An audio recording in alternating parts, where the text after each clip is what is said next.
Position did you play? You look like a tricky winger. Everyone says I look like a centre midfielder. I'm a winger. The truth is, I'm an old school Gary Neville right back. Not getting no step over. I'm just waiting for someone to take a heavy touch and I'm going flying in.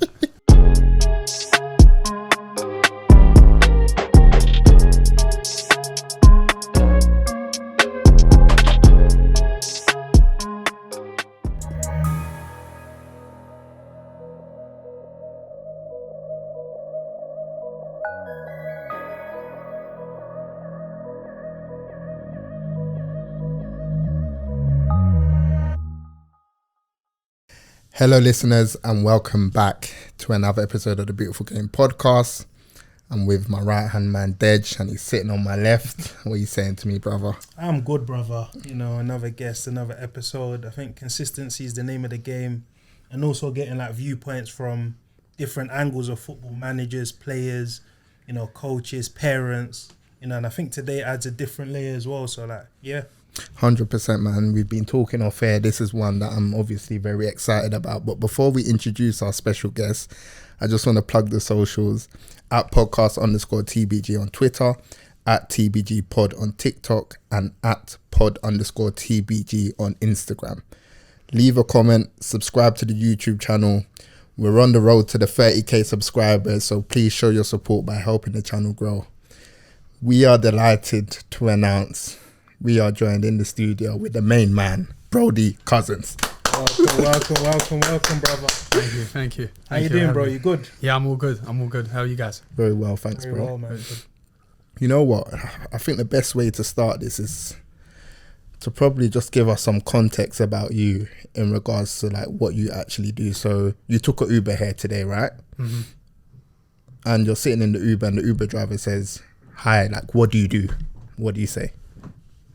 So I've got a fitness consultancy company that works with a variety of clients, from obviously like 9 to 5 office workers, business owners, and then obviously professional footballers, YouTubers, etc., trying to help them achieve their fitness goals and what they need for the professionals, what they need for their game on a Saturday.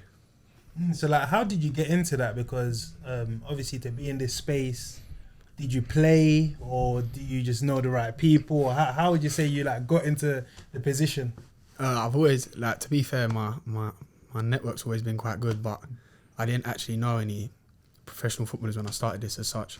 But I've always played football. I went to a college scheme. So it wasn't a scholarship, it was a college scheme run by Luton. But to be fair, like the way it was run, it was exactly like being like a pro club at that level, the way it was set up. And whilst I was there, obviously I didn't get no pro contracts, anything like that. And they said at the end of my second year, obviously you got to do a BTEC level 3.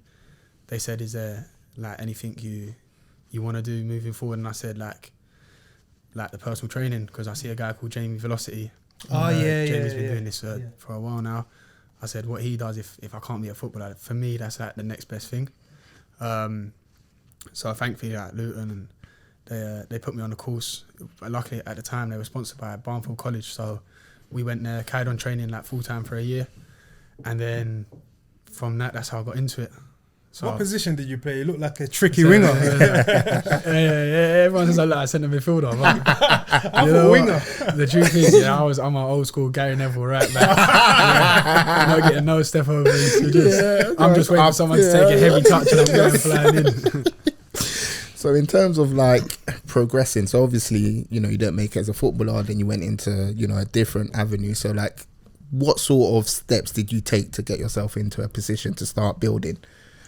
You know what it's like when I sit in the position that I'm in now. Like I did actually really like dream of being at this stage, because when I first got the qualification and I left the college scheme, I applied for jobs at like Pure Gym, Fitness First, Gym Box, and I didn't get anything. And then luckily I ended up landing a job at Fitness First Highbury, which is local to me, which is the old Arsenal Stadium, and that was like ideal. That was perfect. I was a massive Arsenal fan growing up. I say it now, but it was funny because the first 4 years of my career, I didn't tell any of my clients who I supported, because I didn't want them to think. I don't know. It's just a weird thing. I didn't tell anyone, especially when I got Ainsley. It was like, I'm not telling Ainsley I support Arsenal because I don't want to think that I'm gassed that he's here, even though I was gassed that he's here. That's mad. So, got a job at Fitness First as a fitness instructor, doing 3 days a week. I didn't actually personal train for like 6 months, 7 months, and I was so content. Like, I was so happy actually. I was happy. I was just cleaning equipment. Just doing normal fitness instructing roles. Then I took on a class, and then from a class I started personal training. And then it was that summer when I was, I was just turned 20, that I messaged my friend Hamada, who's at Luton with me, and Hamada's probably the first person in the chain, because there's a chain of people that I always talk about. Whoever I talk to, there's a chain of people that I'll owe anything, like I'll do anything for them. And Hamada was probably the first person I called him. I said, look, obviously Mukhtar, his brother Mukhtar Ali's at Chelsea. Does he want to do a session this summer? And he was like, yeah. So done my first session with Mux. He was fasting at the time, so it was at 2 a.m. in the gym in Edmonton or wherever it was, and that was my first step to like working with professional footballers, and since then it's never really looked back. So when you went into like personal training, was that always like the goal to end up working? Yeah. Okay. In my head, I always said, I got a good friend he's a massive fan of your show. And we were sitting on a train going to Luton. Big him up, man. What's his name? Let's shout him out. Do you know what? He actually said to me, do not say my name. And he said the only reason why is because he sat on the train, and I said to him, like, bro, I'm going to work with Premier League footballers. And he sat there eating a Subway. This is what he used to have every morning, Subway from Finsbury Park. And he laughed and said, bro, you ain't going to work with Premier League footballers, bro. Like, there's more chance you being a pro footballer than working with Premier League footballers. And that's why he said, don't let people know I was the man that put you down. So it was always something that in my head I knew I wanted to do. It was a goal that I thought was with like hard work, determination, and like doing self-study on the body that I'd be able to do. And I probably believed in myself a lot more in this field than I ever did playing football. So I knew it was the end goal, and I'm far from where I want to be, by the way. This isn't like I'm sitting here saying, yeah, like I've achieved exactly what I want. I'm far, far, far from where I be. But that's interesting. So why did you believe in this journey rather than the football? Is it because you kind of control it, whereas football there's a lot of different variables where, you know, managers, politics, that kind of thing? You know what? I think there's two things. I think the first thing was that when I first started personal training, I just had, like, with my normal clients, I was just achieving goals with them, and I just had a knack for it. It would just come so naturally to me to train people to take classes. And I think the second thing is, we were talking before the show started about when you come from certain areas, football's all you got, and you have to, that's the only way out. I feel like that drive for me came when I knew I wasn't going to be a footballer, but I wanted to be involved with professional footballers so bad. I thought, this is it now. Like, I have to make this work. And don't get me wrong, the year that COVID hit, I still trained Mukhtar Ali. Mukhtar's done every single year from 2018 with me to now. But the year before COVID, I had like Cole Capitas came in, Josh Onoma started, I still got Josh Onoma started. And then that year after COVID, I had Mux and like an under 23 player from Norwich, and I had no one. And I remember Mux moving to Vitesse in Holland. Yeah. And I sat there and I thought, maybe I am just going to be a personal trainer, which ain't a problem because I enjoyed it, but that drive just kept coming through like, no. So how do you manage that sort of situation? You lose your clients or everyone's gone in different directions. What do you do to like manage that mentally and also like you've got to kick on? I think you've got to naturally problem solve. It's a little bit like when COVID struck, right? I remember actually calling my mum in tears because I was like, I've worked so hard to get this business where it is, and they're shutting all the gyms. And I'll say it now because I've given the equipment back. And I remember sitting there thinking, what can I do? And I thought, you know what? Called one of my boys at Fitness First Hybrid. I said, listen, cover the camera in the studio room. And there's like a equipment called Les Mills. And it's like, it comes with weights, but you can click the weights on and off a bar. So you can use them as hand weights or bar weights. Best believe my car was dragging off the floor at the car park because I had so many weights. And what I done is I called my clients and I said, right, look, like, who wants to try the Zoom? And I had about 7 clients say, yeah, we'll try it. So I just hand delivered all of these weights before we went into lockdown.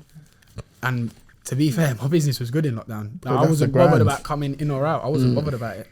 And I think that's just something you always got to do. Like, you got a problem solve, and then it's like, people have reached out to like Ads the Connect. He's the one that connected me with Josh and Cole Walker-Peters back in 2019, which was obviously massive for me. Cole just come off of the back of the Champions League run to the final with Tottenham. Again, and that was another situation. I was absolutely starstruck when them two walked in. Like, starstruck. Like, it was, that's when it felt very real, you know, and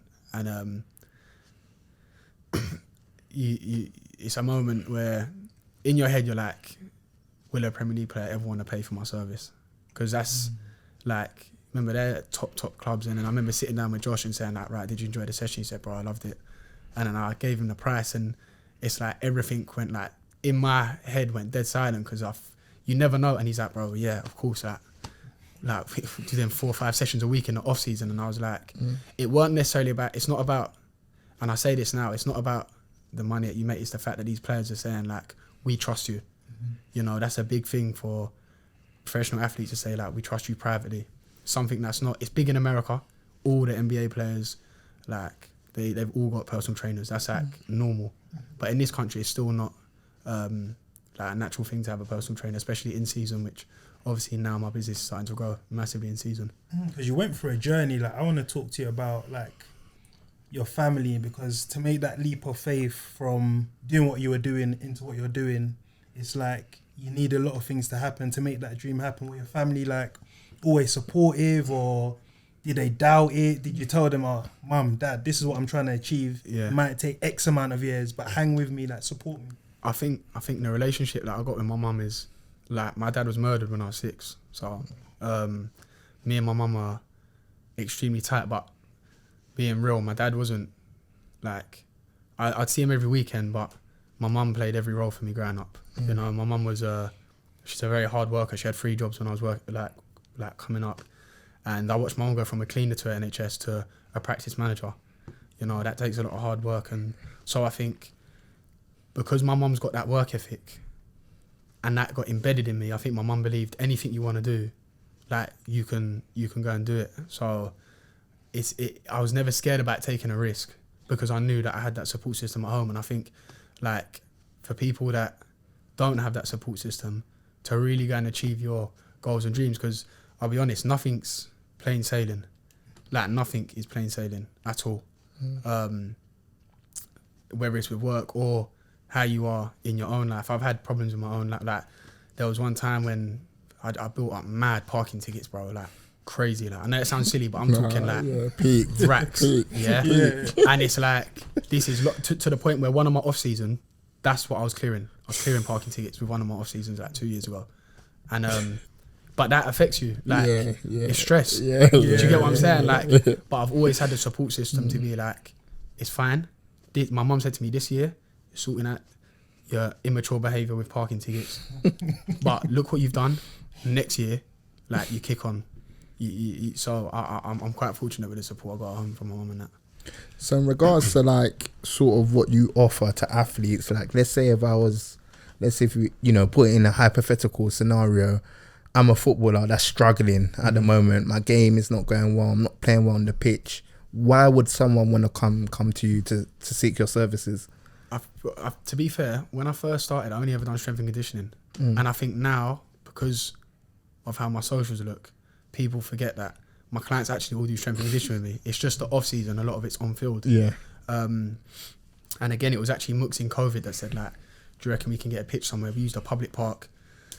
I'd never really done on field stuff, so I just went online, went on Networld, ordered a load of equipment, and then again, it was another thing that it just come naturally to me. Like, I went there, I didn't have a session plan. I asked Mooks what he wanted to work on, and naturally, like, a plan just come in my head about 2 hours before, and it was like boom, boom, boom, and Mooks said that was tops. But I'm actually, it all started like with the S&C. So, and S&C, I think a lot of people think that's like crazy heavy lifting. It's not. The athlete has to be injury bulletproof. So my goal, if you was to come to me and say, right, to get you to the top of your game, we have to ensure you do not get injured. Because if you look at a lot of athletes, when their career might take a slip, it's due to an injury, or they might not be playing, and then when they come back playing, they're not at maximum fitness. So that's my main aim, is to make sure that you're going to be at the top of your game without having any injuries. And that's something that I go by. I've worked with quite a lot of pros now, but there's only a handful that can ever say they've had a muscular injury during the season. It's interesting because I remember Keenan Davis, before he started using your services, he used to have like little niggles here and there. Then obviously he used you, then obviously had a nice run in the team. Yeah. So Keynes, I started working with Keynes. Well, when I first had the meeting with him, he had a slight injury. He was on loan at Watford, and we sit down and we broke down like everything, lifestyle, everything, and we targeted the muscle groups that were failing, if you wanted to say. And then towards the end of last season, Keane had a strong end. I think it was the last 12 games, I think it was 7 goals, 3 assists. And we started doing pitch work. I've got to say this. Keenan refused in training to use his right foot. And we done a whole session, right foot. And on the last game of the season, I went with my stepdad.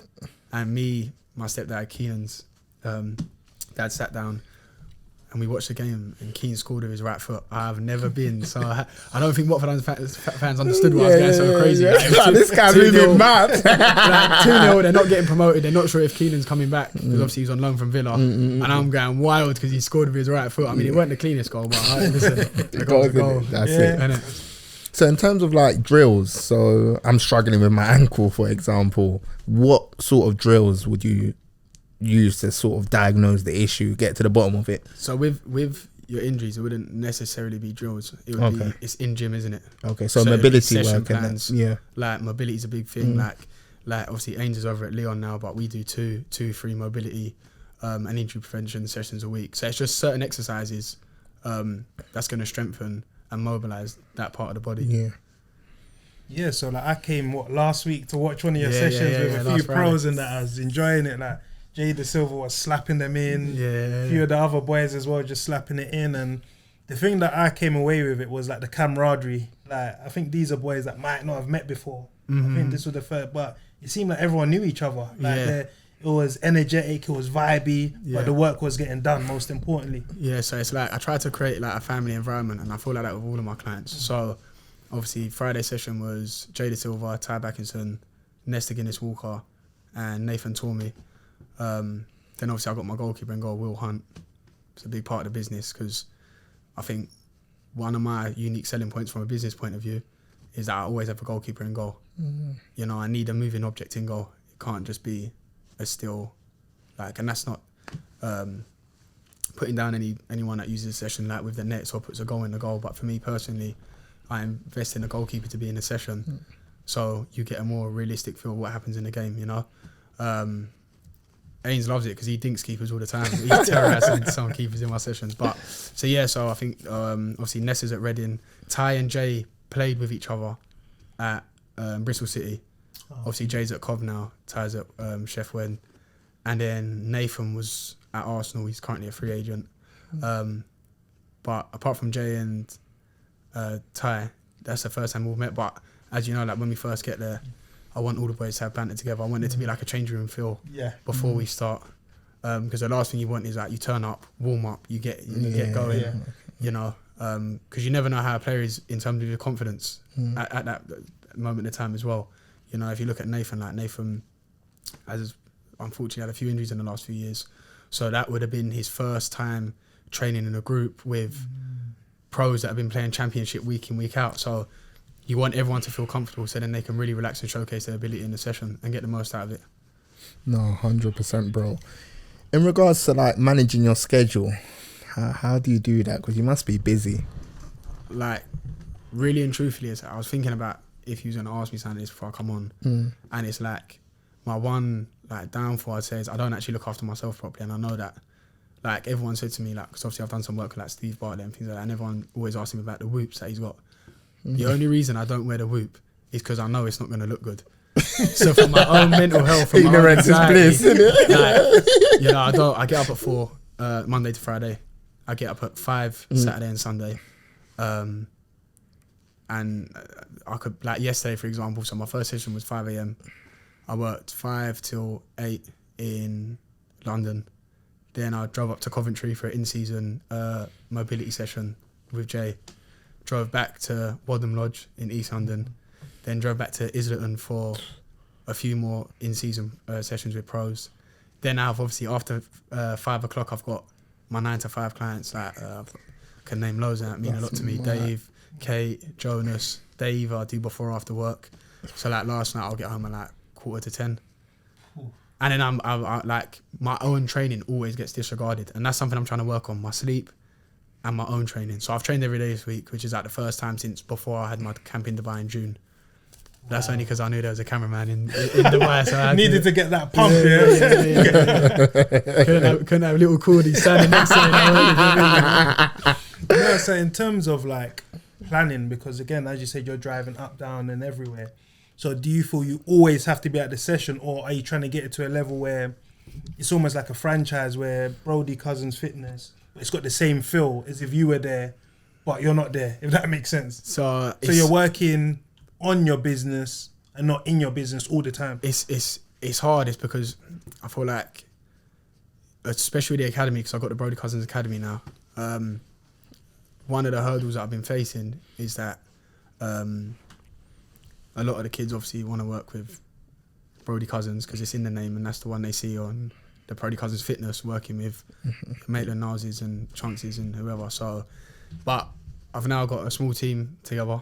We've got a business plan, and we're going to try and attack it a little bit differently in 24 to understand that it doesn't have to be me doing it. So it's something that I'm working on. So hopefully, if I ever sit down with you guys again, we can talk about how the different franchises in Dubai and all over the place. How that works out. 100. Talk to us about that summer training camp in Dubai. How was that? I saw my guy Viv out there. So big up Viv. Big up Viv. Viv. Hey, I like Viv a lot. What a guy.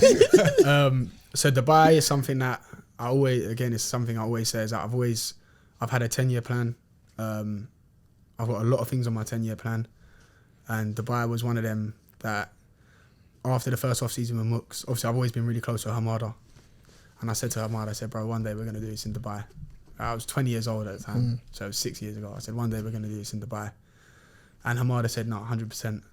And then I was sitting, I can't remember where I was, and Ainsley called me and he said, like, yo, we're working this summer. I said to him, all right, cool. He's like, it's got to be hot. I said, what should we do, Dubai? And he was like, yeah. So then from there, I just spoke to my graphic designer who does my posters and that. I put the poster out, and the response I got from it was crazy, man. Like, yeah, it was tops. Took me back a little bit. So I thought I was only going to be there for 10 days. Yeah. Ended up being there for 24. Got there early because Jay De Silva was there earlier than Ains was, and obviously Viv come at Josh Onamar. They all come at different times. Charlie Sayers was there for a lot of time. Ruben Shakpo was there a lot of time. So got it in place, hit up a few places out there, and really I stepped into the unknown. It was a little bit scary. I had the soccer aid with Chunks and Nico. Yeah. So I actually had to change my flights because I got all my dates mixed up to Manchester to Dubai. So I done the Sidemen. I done the soccer aid game with Chunks and Nico and Steve, and then the next morning I woke up in Manchester by myself at like 4, jumped on a flight to Dubai, and really was just stepping into the unknown. Jay was flying that night with Cole, and then I had the Tuesday to just go and visit everywhere that I was looking to use. Obviously we used Precision Football, we used Sanya's Facility Ballers in downtown for the gym, and then Wednesday we just got it cracking. And as soon as Jay and Cole and Rio walked in, it's that whole feeling of I knew I was meant to be here.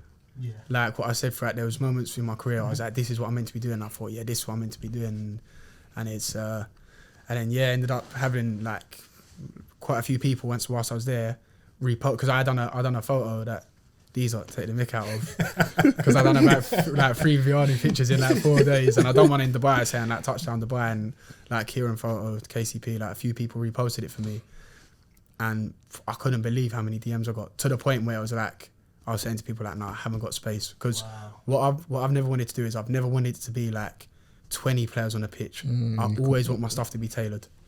Like the gym, quality over quantity kind of thing. So all the gym sessions, I had max 8 people in the group sessions, and then after we finished at Precision, I would get a cab down to Ballers, and then it would be like Ains would come in for his 1-to-1 gym, Charlie would come in for his 1-to-1 gym, Viv would come in for his 1-to-1 gym. So it all had to be tailored. So I didn't actually have enough room for the amount of inquiries that I was getting. So, but again, that's something that I'm talking to a few coaches that I want to work with about next year and even the next one, because there's talks of me doing like it's a transfer. It could happen. I'm looking to it in a few international breaks as well. So yeah, but no, that was proper sick, man. That was tops. That was probably the best month of my life, I'll be honest. Because when you were talking, you mentioned so many names. You mentioned Chunks. You mentioned Philly, Nico, Ainsley, Jay De Silva. So I know relationships in your business is very, very key. But so how would you say someone like, I don't know, a Joe Bloggs that wanted to do what you're doing, passionate about football, maybe not had a football career but wants to get into this side of thing, like they're passionate about fitness, how would you kind of tell them to get into it? Hard work. I think that's the, like, you're not going to sleep that much, so I hope you're not a fan of sleep, because you got to get ahead of people. You know what I mean? Like, people, I saw someone put up the other day on my Instagram that, I don't know how people get up at 5, 6 a.m. You get up at 5 and 6 a.m. because you have a desire and a hunger and a drive to achieve something. And at the end of your story, like for me, at the end of my time doing this, whenever that will be, 30, 40, 50, 70 years time, I want people to look back and go, yeah, like he was one of the like pivots for the way one-to-one training with athletes is looked at in this country now. And you've got to have a real desire. So I'd say you work hard, study away from, because a lot of people ask me if I've been to university. I've never been to university, but I'm so interested in what I do. I sit at home and I do hours and hours of studying on the body, and more now. So I've recently just got my first job in professional football with a professional club in Dubai, and now like I sit at home and I'm watching coaching sessions on YouTube and studying coach and reading books. I've got the Pep Guardiola book now, and it's like, but never skip a video. So one video might have 1 million views and one might have 250. But I've always said, everyone you meet in life, no matter what road they're on or what they're doing, you can learn something from everyone. I've been in like some gyms and some PTs are miles off it. But you know what? I've learned something from every single one of them that I've taken away and I use to this day. So be a sponge for information. And I always say, the harder you work, the better luck you make for yourself, really. So do you look at anyone within your industry and say, you know what, that's like the sort of pinnacle, that's where I want to get to? Is there anyone that you look at for inspiration? I look at Jamie Velocity, and I think for this country, I think, like, to my knowledge anyway, he's one of the first I see do it. You know, he's got his own studio in Birmingham. He's gone on to work with like Anthony Joshua, and we're talking like AJ's like, that's world champion status. That's, you can't get much bigger than that in boxing. Then over in America, there's a guy called Bruno. He's tops. He works with a lot of NBA players. And Josh Train, who's like Kevin Hart's trainer. And like these guys are tops. But them Americans are next level. Like Josh Train trains at like 3 a.m. Like, so they're the kind of people that I look at and I think like that's where I want to get to. That's dope. And actually, you know what? I actually was talking to a guy called Baz Training. Baz is based in the UK. And I was on his page the other day and I said, you know what, it's quite refreshing because I haven't got many followers on Instagram. I've got like 7,500. Come on, that's 7,500. But maybe compared to the people you're training. Like some people are 250,000, 100K. And Baz, he's like to a similar following mark. But his thing's serious, you know. When I clicked on his page, like, like this is proper. Serious, this is real. Like, his one was that, and I actually messaged him, and I just said to him like, "Yo, bro, like, just, I think he liked my post from the other day, the session he was at, and I followed him, he followed me back, I just messaged him, like, yo, bro, like, it's nice to see that, like, someone with not a huge following base is really doing their thing. Like, he's got some serious names on there. I think it was like Madders. Obviously, I train Pans, but I think Pansy's done a few things with him as well. And so I just started rapping with him in the DMs, but. That's someone in this country I look at, I think, your thing's serious. He done his in Marbella, I think he done his one in Marbella this year. Because obviously you work with like a lot of well-known people. So what's the perks of being Brody Cousins? Because you work with Steven Bartlett, so you must be getting like tickets to go to games. Like, well, what's the perks, would you say? You know what? Yeah, I was having a conversation with him. I'm going to one of my friends is fighting, like doing a white collar tomorrow night, and he's like to me, I'm not big time, by the way. He's out to me, so when do you want to pay for the tickets to drop them off? And I said, pay for the tickets. I said, bro, I ain't paid for a ticket for no event in about 2 years, bro. So that's one thing. Like, obviously, like, some of the players have got boxes. You always get like complimentary tickets. Then obviously, at Saturday, I was up in Manchester for the Misfits events. Because them YouTubers, they're top boys, you know, like they deserve everything. Like, yeah, talk to us about that, because some people, I would say it's like the old school mindset. They sort of look at them and feel, these guys, they haven't, I don't know, got talent to box or whatever. They're kind of stealing the spotlight away from boxers. But you know these guys, you train these guys in the gym. So like, what would you say to those kind of people, that the detractors? Like, it's funny because obviously Chunks started training with me in December, and he messaged me regarding football training for Soccer Aid and the Sidemen game. And obviously when he DM'd me, I was like, bro, like when Chunks DM'd me, it was crazy because I don't follow him, he don't follow me. There was like not really any mutuals where I'd say like, yeah, like it makes sense it come through him. And it was just like something like, yo dog, where you based?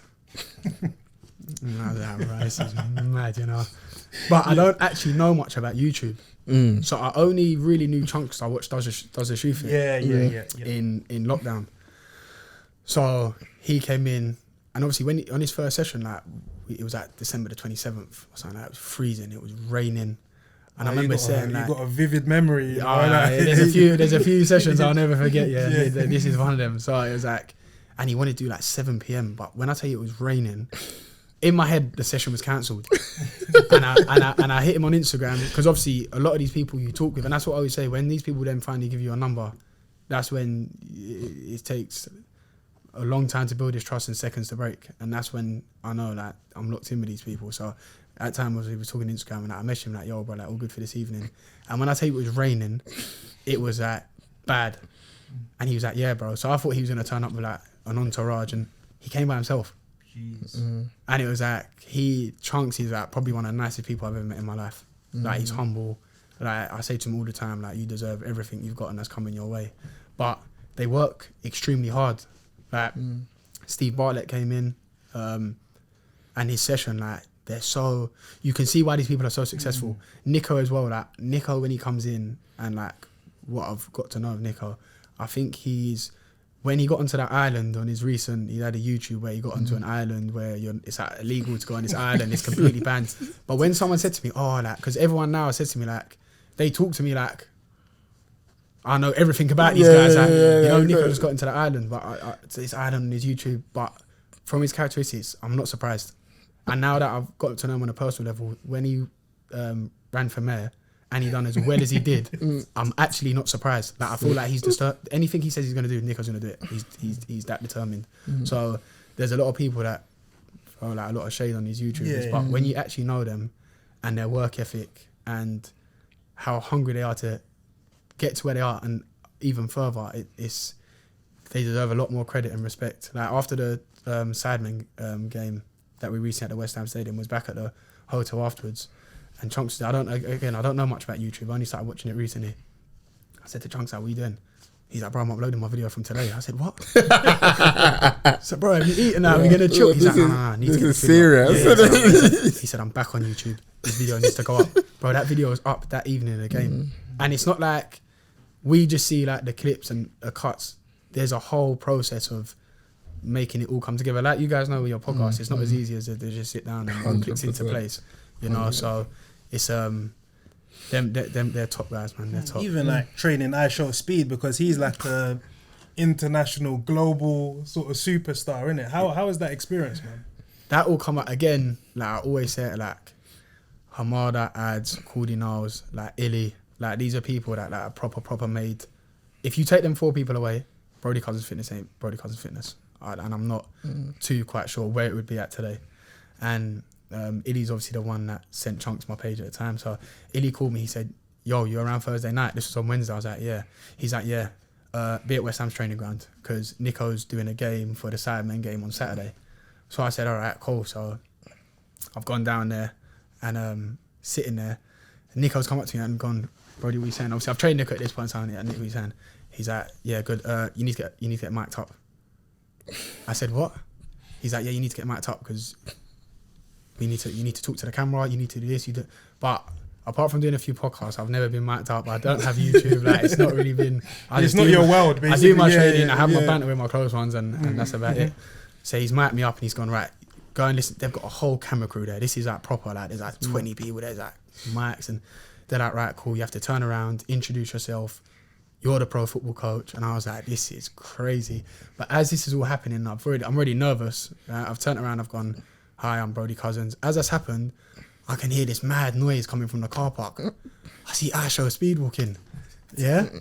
So I'm like, and this was the first time I met Philly a few times at a few like Chips event and that, but this is the first time I ever spoke to him. And so I'd gone over and I've gone to Philly. Speed's here. He's like, yeah, you're taking the session. I said, what? I thought I was just coming down. I didn't think I was actually taking the session. Like the way Illy made it sound was that we was playing a game and I was playing against them. Yeah. So yeah, I took the first part of this session for my YouTube debut. How did it go though?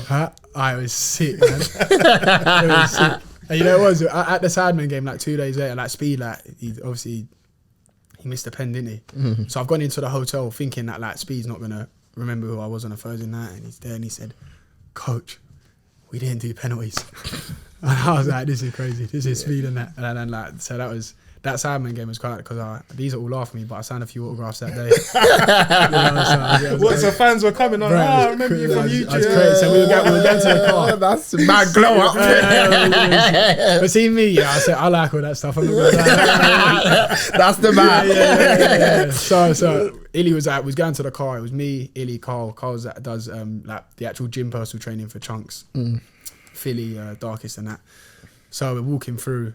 And but Carl and that got stopped a few times at the soccer game a few months before, and then was walking through Westfields, and this like there was like 4 kids, and they were like, "Stop Carl and Illy," and then they had like, you know, the finger, like Sidemen, like the fan finger. Yeah. And he's got this finger, and this kid went, "Wait, you're the pro coach from the NDO page," and I was like, "What?" He's like, "Yeah, can you sign my finger?" And I was like, I said to him, "I don't know what to write."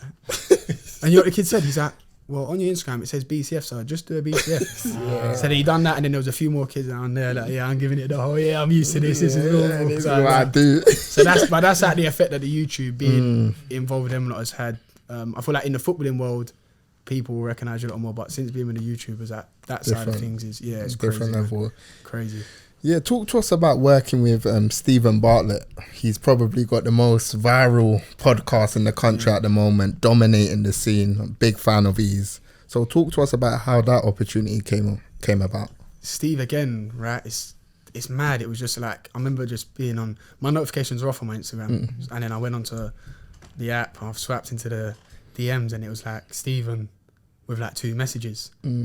Again, I've never messaged him, I've never like mentioned him on a story, and I clicked on it. He was like, "Hi mate, want to get some football sessions in before Soccer Aid, like where you based, when you free?" So messaging him, then obviously I got put in a group chat with him and his PA on WhatsApp, and I was like, "This is crazy," you know?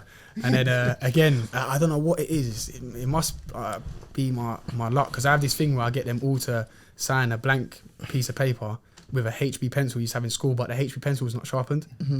And like when I first done it, it was the first time I thought I need people to engage on something. And if you look at all the posts I've done it with Chunks, Sharky, Nico, E-Man, SV. So, and people comment, "Yeah, but it's a blank piece of paper and not sharpened pencil. It's not a contract." But that's the whole point. I wanted people to. That's my little thing that I do. But again, it all rains. All my first sessions with these people, it just rains. And Steve come down. And again, he was another one that just, he was so like into what we was doing, and he had like the willingness to learn, and like it was a bit crazy because I think at one point, because obviously he's a dragon as well, it like I was explaining something to him and he was really listening to me, and I was like, "Oh my days, this guy's actually listening to what I'm saying." And I've watched you on telly and on your podcast, and so it was a bit of a surreal moment. But again, proper cool guy, super humble. And then after the session, like, his driver was driving Patrice Ever that night in London, and then I ended up saying to him, "I'll drop." So I ended up having a car journey with Steve as well. Okay, wow. Yeah, which was mad. It was crazy. Yeah. So like, what's been the moment like where you've had a wow, I can't from where I started to where I am now, wow, I can't believe it. This journey's mad. Have you had any of them like pinch me moments? Yeah, I'd say like honestly, like over 10, like where you have to like, because I think if you know me personally, I'm a bit ADHD, like I'm a bit like just I don't take away from work. I don't take it too serious. Like I just try to just enjoy life as much as possible. When it's work, it's like it's game time. But there has been probably like 10 moments. Like I was a junior gunner growing up. My mum used to take me to Arsenal, and I was actually at Ainsley's debut, which was a Champions League game 10 years ago now. So when Cordy hit me up, he's heard this story 10,000 times. But when he DM'd me, yeah, he's got some stupid Instagram name that just says Cordy _ something, right? So I had this whole message, hi mate, look after a Premier League player. But I hear that a lot. And you hear a lot of people that want to come in for sessions and don't. Set up a phone call with him. And then he said, oh, by the way, like I look after Maitland-Niles. And I was like, rah. But it's crazy because you know what? I never even said this to Ainsley. I don't even think I said this to Cordy. At the time when he broke in, I was probably at the age where I was like, how's this guy playing with Arsenal when I'm not? Do you get what I'm saying? But now I look back at how I played and I've done I've watched Ainsley. It's like, that's what I was trying to say. Like, I didn't really ever believe in myself with football. And not that I'd sit there and I'd said, I hated on people my age playing, but I'd be like, I love Arsenal. This guy's playing for Arsenal. This is like bullshit. Like, this is what I want to do. And then Cordy said to me, yeah, like, are you free tomorrow morning? I wasn't free on the Tuesday morning. But you made Jonas, yourself. my client Jonas will actually say like, yeah, he actually called me and said, Jonas, I need to cancel this session, please. Like, and I made all like the time clear and free, and Ainsley come in, and that was in 2021, and the rest is history. And just touching on Ainsley, like he's probably one of the hardest working athletes, like in the gym, on the pitch that I've worked with. He takes the sport serious, and it's like this year when obviously he left Arsenal this summer, and I spent a lot of time at Ainsley 4 to 5 weeks after we come back from Dubai, because he didn't have a club. He was a free agent before Lyon, and he was doing double sessions with me 6 days a week. Wow. And that's a side of the game that I think like armchair footballers or people that doesn't have an insight into like a footballer's lifestyle, and you just sit there and you think, you know, they're footballers, they're on big wages, they drive nice cars, but when you're in certain situations as a footballer, being a free agent's one, when you've been at Arsenal since 6, and then you're a free agent and it's like, it's the unknown. Ainsley's always been at Arsenal. So this was the unknown for him. It was the unknown for me because I was like, right, cool, the off season's done. I now have to plan for, we was doing it day by day because you never know when you're going to get a call saying you've got a meeting with this club. And what I see from him this summer, like I think the sky's the limit for him, because we was in the trenches together, man. There were some hard days. Just two of you running on a pitch ain't easy. So what is it that sets him apart in terms of like mentality? Like, is it that drive to just be the best? I think I'm quite fortunate. It's not just Ainsley that's got that, like Jay De Silva, Josh Onama, done a lot of work with Josh post Dubai, Mukhtar, and it's like even Mukh's at the start of the off season, he come to me and said, right, this is something I don't think I'm that good at. It's something I want to work on. Like, and I feel like it's easy to, when you're at the top, whether you're in Saudi or the Championship or the Premier League or the French League, when you're at the top, it's easy to go, right, this is what I'm good at, this is what got me here, and this is going to take me through the next 6 to 8 years. But when you turn around, like the players that I work with, that's something all the players I work with, they've got the same mentality, so I'm quite blessed. I've never had a player, even like Jed Spence, I was doing sessions with him before he went to Leeds on loan, and like the mentality to come in and work on things that the players say are weakness, this is what I want to work on. That's a big mentality, I believe. It's almost like a vulnerability because you're accepting that I'm not good at this. You can help me, kind of thing. So that, exactly. Or it's something that it's like, especially if you look at like fullbacks now, it's a very offensive game, which is why I'm probably not a pro, because I'm going forward and on the ball ain't my thing. But it's very offensive. But in training, at clubs, they may not be the ones to work on their shooting afterwards. So when they come in, they say, right, I want to work on this. You've got to think, you take 30 shots in training with me in the off season or on a Wednesday on your day off. them 30 shots you can miss 29 and one might go in, and then on a Saturday one goes in, and it all comes down to that Wednesday work. And it's a little bit like all the hours I've done at Fitness First as a fitness instructor, which was relentless, all come down to moments like yesterday when I'm in Coventry on a Wednesday morning with Jada Silva. Do you get what I'm saying? Yeah. So it's all the hours that people don't see. There's a lot of things that people don't see in your journey, and they come out in them small moments there. So in terms of your business as well, are you open to like working with clubs? Like, have you had conversations with clubs about, I don't know, coming in, taking a few players and stuff like that? Clubs in England, I've spoken to like S&C coaches at some clubs. Okay. Like, right, this is what this player needs to do when he comes in with you, because you've got to be on the same page. He can't, example, do legs on a Wednesday when he's at Watford, and then he's doing his extras with me on Wednesday evening, and I do legs again. That don't make sense. So I'm in group chats with a lot of the S&C coaches at these clubs, with the gym stuff, so I know what I'm working on. But the pitch sessions we only really do in the international break or the off season. Okay, because that's it's when the one they're I not saw. on pitch. Yeah. That's what you come down to, because they're not actually on pitch. So in that situation, would you be like speaking to the S&C coaches, or this is just like similar to what they'll be doing at a club? So for the pitch, what I'll do is I'll speak to all the players prior to the session and say, right, what do you want to work on? Some players will say, bro, it's just a normal session that you do with us. Some will say, right, can we do a high intense session today, or can we just do a technical session? And then you just base the session around that. But in terms of working with clubs, working in a club in England, it's not something that I've touched on. It's not something that I'd say I'd never do. It's something that I'd be interested in looking at, because as I say, I'm not the finished product, and I'd have a lot of learning to do when it comes to like team sessions. It's because it's a completely different ball game. 6 to 8 players and 25 players it's different. Also, the other thing is, like, the players that come to me want to be there. When you're at club, not all of them want to be there. You know, you got to remember, football's a job. Football's a job, so it's you don't want to go to work every day. There's some mornings I wake up at 4 and think, oh my God, this is that. And I love my job.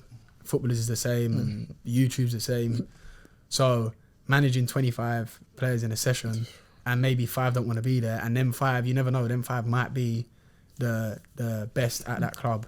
Like, you hear stories of Hazard, not tying his laces. Like, that'd be quite hard to manage, because then you've got to then also manage other players thinking, well, he's bothering it off, so why am I going to put... So that's something at this moment in time, as I say, I feel like I'm still quite young. It's not something I'd look into massively, but I did take on the coaching role for this club in Dubai. So I'll go to Dubai every month or every other month for 10 days to do like position-specific work. So again, it's not the whole team. I'll work with just the fullbacks or just centre-backs or just the strikers. I'll sit down with the manager, understand what he wants from them players in that position, and then we'll go out there and that's what we'll work on, because it's all about repetition. Everything in life is that's how you'll get the best out of repetition. When you're young, I always say to my academy kids, when you learn how to do handwriting, you do the figure of 8, and you keep doing the figure of 8. So if you're doing like coming in off the left and a reverse shot, I don't want us to do... That's what I was saying when using the session the other day. Make sure you're all doing a reverse shot, because it's all good just getting out your feet and hitting as hard as you can, but the best players, as that ball's in motion, they know where they're hitting it, how they're hitting it, what technique they're using. So that's what I was saying on the session Wednesday. Yeah. I want you all to do reverse inside. So whether it's the left foot players or right foot players, keep doing reverse, keep doing reverse, keep doing reverse, because repetition is the only way you're gonna get good at something. 100%. And what's the end goal for you, if you had to say, like, what looks like the finished project for you? Can you share some insight into that? Jordan Belfort. No, I think genuinely I'll be happy, man. I want to live a happy life, and just know that when I wake up every day, whether it's a Premier League footballer or it's Joe Blogg that's doing a 9 to 5, I'm affecting your way in a positive manner.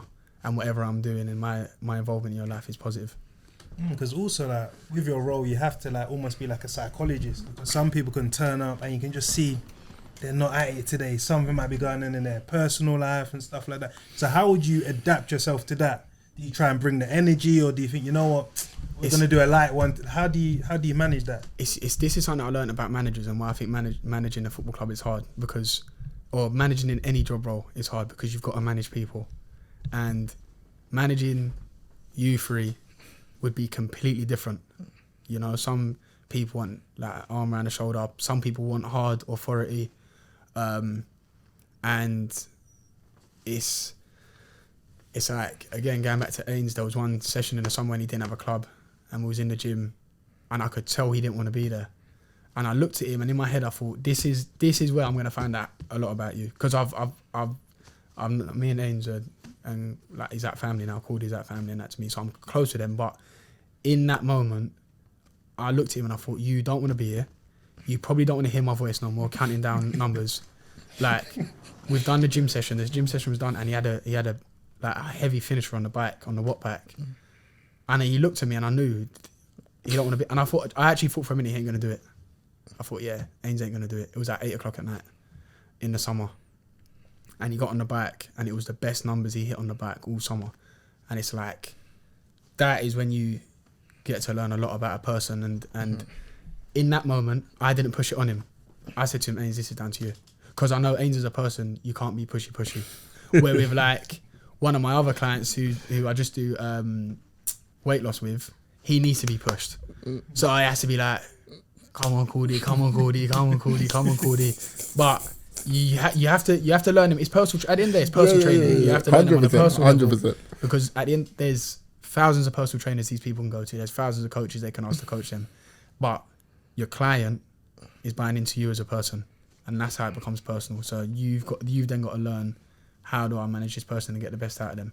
So how quickly, obviously I know it can be different, do you download that data to say, you know what, this person, I've got to be a bit standoffish and stuff like that, or this person I can push? I would say for me personally, it's something that I'm quite good at. Hence why I've got good relationships with all of my clients.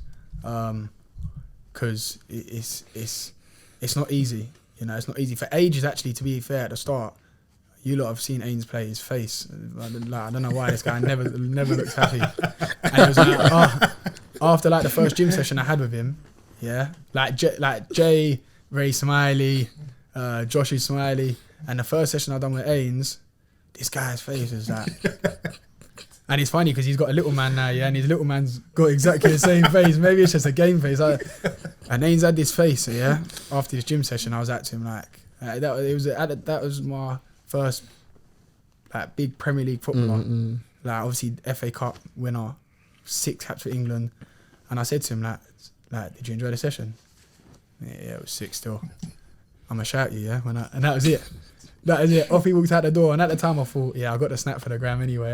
But then he come back from a pre-season tour with Arsenal, and then we started in-season training. Ainsley was my first player to start in-season like gym training. He was my first one to pivot it, and a lot of players have followed now. And that was always one of my big goals. I want players to understand that doing in-season training in a gym is super important. It's what LeBron James does. I always say my business is based on LeBron James.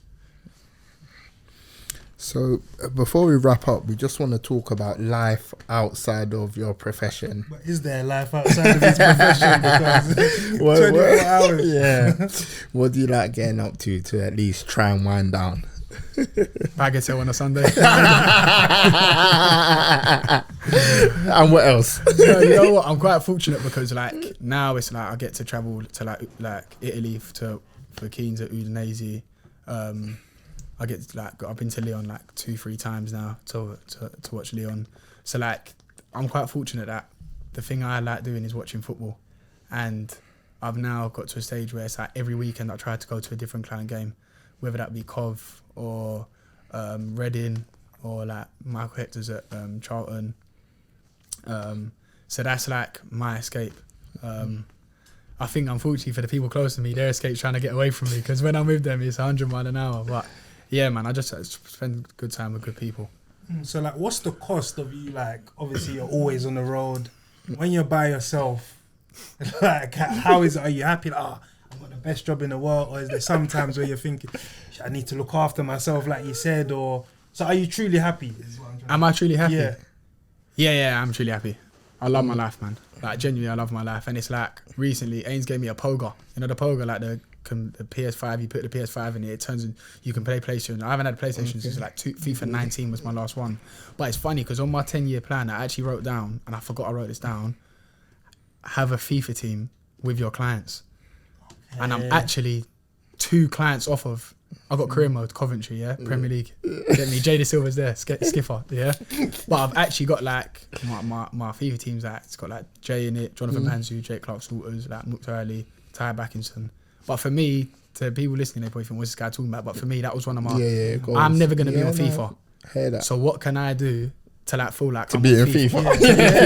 And it's to do a career mode and have all my clients on one team. You know, that was one of my goals. So yeah, so good times with good people. That's what I do in my spare time and sleep because I'm shattered, man.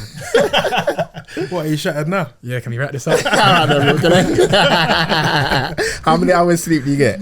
Average 5, 6? Nah, man. Like, genuinely, I'll probably get into bed at 11 o'clock and I get up at 4. So 11, 12, 1, 2, 3, 4, 5. Right. If I don't fall asleep, maybe 4. Like, I'd probably say if I'm actually looking at it properly, about 4.5 hours sleep. Wow, you're still able to get through the day. That's some stamina, man. Yeah. That's something I've got. We're going to leave it there. Brody, it's been fantastic, thank man. Thank you. Love for coming on, bro. Seriously, thank you. It's been a pleasure. Until next time, over and out. Peace.